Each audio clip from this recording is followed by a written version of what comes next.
I was sexually abused for 3 years from the age of 8. It was by a male teacher. He groomed me into silence, into isolation, and it was only years later that I learned that he was a prolific paedophile. I'd actually been a scholar in primary school, but by my mid-teens, my life was rapidly unraveling, and I was in absolute agony. I was regularly self-harming, and I was constantly just contemplating suicide. As a kid, I was actually raised to be very wary of the Catholic Church, and people around me saw Catholics as hypocrites, that they'd run to confess their sins on a Saturday afternoon, and then they'd go out to sin again later that night. And well, basically, we just laughed at them. So it was quite bizarre that I actually won a scholarship to my local Catholic high school at the age of 13. And while there, I began to notice which of my peers regularly attended this confession thing. And over time, I began to see the positive effects that it had on these guys. It's only then that I learned that everything shared with the priest remained with him under something called the seal of confession. And I found out that he could never share the contents of any confession with anyone else. Now, it was with this knowledge that it kind of finally birthed a seed of hope in my own heart. And I thought, what if I shared the secret of my abuse in confession? I'll be honest, it took a few years to build up the courage, but as a non-Catholic, and while still a teenager, I actually went to confession.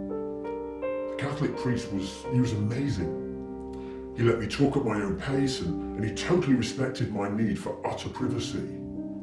I think it was his kindness and empathy that not only stopped me from taking my own life, but it actually kick-started my lengthy journey of recovery.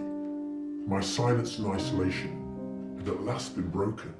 It was only some 20 years later that I became primary witness in the district court to actually convict the teacher who'd been this prolific paedophile. And it was there that I learned from the police that many of my peers had taken their own lives through suicide in early adulthood.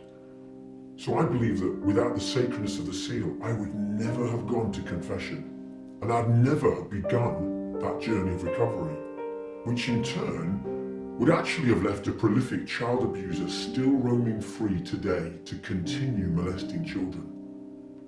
I just wish my childhood peers had had access to the same seal of confession that I believe actually saved my life.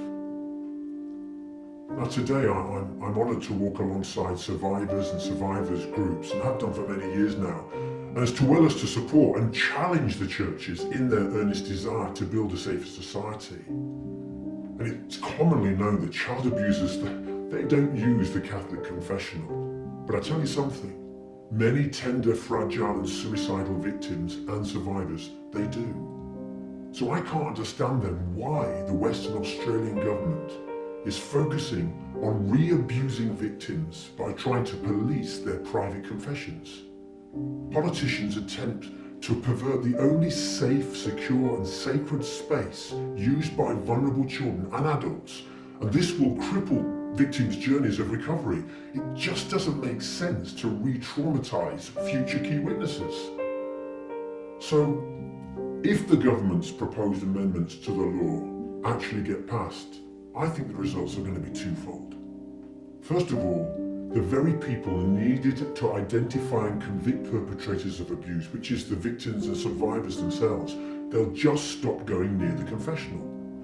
This will lead to more pressure on the mental health services, and it'll lead to victim suicides.